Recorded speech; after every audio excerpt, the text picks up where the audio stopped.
小部位を扱うっていう概念があんまりなかったというか、ロース広かったですよね、昔ね。リミックス癖っていうか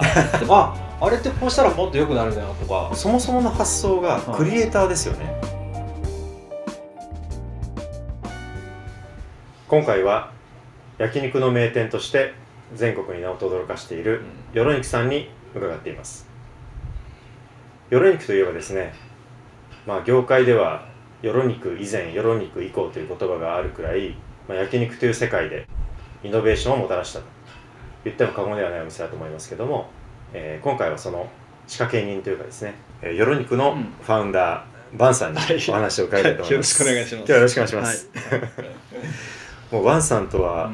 結構長い付き合いというか、そうですね。なんか一緒にご飯もね、いろいろ食べに行かせていただいたりとかしてて、なんかこうやってちゃんとフォーマルな形でお話が伺うの初めてなんで、ちょっとなんか照れくさいですけど、よろしくお願いします。やっぱりそのよろ肉さん、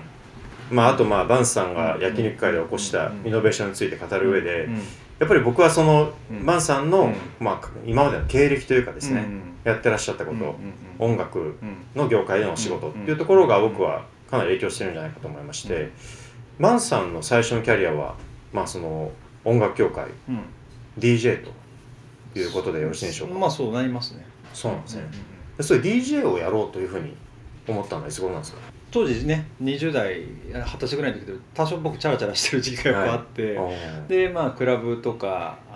いろいろ行き始めてたんですよ。だからそこで今の、焼き鳥達人の会ってあるんですけども、そこの浅川さんっていうアーティマージュの浅川さん、その方が DJ をやられてたんですよ。あ、そうなんですか。でぶっちゃけ言うと僕が持ってるレコードばっかりだったんですよ、かかってる曲が。でこれ俺できるかもみたいなそうなんですね。そうですよ。それで始めたら案外すぐにレギュラーが取れて、そうなんですか。だから半年後ぐらいにはもうそれでご飯食べてましたね。でそういう音楽のキャリアを歩みながら、その肉というところに興味を持たれたっていうのはどういうきっかけがあったんですか。それは本当にやっぱ20代で青山でクラブ始めて、当たったんですよ正直、でそれで多少お金を持ちましたと、でお肉好きだったんで、やっぱり西麻布の有限亭さんとかトラナーさんとかでお肉を食べて、やっぱり高いお肉って美味しいなとか思ってでその頃インターネットが出始めたんですよ、ちょうど。そうですね。それでやっぱりその BBS っていう掲示板でどこどこのお肉が美味しい、どこどこのお肉が美味しいっていう情報が出てきて、いろんな都内のお肉回ってみたら、意外に美味しい店いっぱいあるぞみたいな。でその中で、引っかかったというか衝撃を受けたのが篠崎のジャンボさん。ちょっとぶっ飛びましたね。それはもう本当になんつったんだろう、多分皆さんが大谷翔平が出てきた時びっくりしたじゃないですか。そうですね。こんなの見たことないみたいな、あんな感じですよ。そうなんですね。だって世の中の焼肉屋さんがロースカルビビンバクッパっていうのがあって、もちろん美味しいお店いっぱいありました。ただいろんな希少部位、ミスジとか座布団とか聞いたこともないような部位で、しかも薄切りで3秒炙るみたいな、食感はちょっと脳がちょっとコンフューズというか、何これみたいななってで、それがきっかけでハマってしまい、年間ねひどい時50回から70回行ってました。篠崎のジャンボにすごいですね。バカでしょ。週1じゃないですか。そうすごい。いや昔その90年代っていうと多分希少部位を扱うっていう概念があんまりなかったというか、僕が覚えてるのはそれこそ虎の穴さんでハラミっていうのがすごくそうですね、ブレイクしたっていう。そこでやっぱりびっくりして、あとほらサイドメニュー、だって普通やっぱり韓国料理というか朝鮮料理から来てるんで、ただジャンボさんはそこにオムライスとかカレーとか、いろんななんか洋食チックなサイドメニューが置いて、あれもちょっとびっくりでしたね。そこで衝撃を受けて、でもなかなかその自分でやろうとまではいかないじゃないですか。ただずっと最初は焼肉やろうなんてもう1ミリも思ってなかったんですよ。でずっと通ってるうちになんか僕ね、やっぱね、子供の時からなんかこうリミックス癖っていうか街歩きながらでもあれってこうしたらもっと良くなるんだなとか思うのひらめくんですよ。なるほど。でジャンボさん行ってる時ももちろんジャンボさん超リスペクトして美味しいんですけど、俺だったらこれもうちょっとこうしたいとかっていうのが出始めちゃったんですよ、途中からね。そうなんですね。でそれがどんどん出てきちゃって、で僕だったらこれを都心でこういうふうにしたい、はい、とかやっぱリアルに出てきちゃった。はい、そっからですねちょっと本当リアルに焼肉やろうかなと。そうなんですね、はい、やっぱりそもそもの発想がクリエイターですよね、そうなんか僕みたいな人間だとこう受け取って鑑賞したり、まあ消費というかするのが好きなんですよね。だからインプットが好きなんですよでもバンさん多分インプットに飽き足らずインプットしたものを踏まえてアウトプットに結びつけたいっていうか、そこからお店を実際にオープンして自分がねプロデュースしてっていうところまでかなり飛躍あるじゃないですか。そうですね。そこはどうやってやったんですか？もちろんちゃんとした飲食はやったことなかったんですけど、まあ、イメージだけは勝手に湧いてきて、で当時そのホテルと僕クラシックホテルが大好きだったんですよ、富士屋ホテルとか万平ホテル、金谷ホテルとかで、まあ、あとは外資のホテルがちょうど日本にいろいろでき始めたんですよ、ハイアット系とかね。そうでホテルってでも大体メインダイニングがフレンチじゃないですか、そこに日本料理と、まあ、寿司はたまにある、でまあ、鉄板焼きあることが、でたまにイタリアンがついてるぐらいですよね、でまず焼肉が入るのってなかったんですよ。でまあ確かにジョジョ園さんがどっかの確かに大谷ではその後出てきたんですけどなくて、で僕はもし京都とか箱根のハイアットの中に焼肉屋があったらこうなるんだろうなっていうのを勝手に妄想して、でそのデザインとかも含めてやったのがよろ肉ですね。そうなんですね。はいはい。で、修行に関しては、これまあ他のサイトにも出てるかもしれませんが、最初ジャンボさん、修行させてください。もうずっと断られてたんですよ。ずっと何回も断って、いやいやまあだったんですけど、今の青山のよろ肉の物件、そうあそこが空いた時に。もう先に借りちゃったんですよね。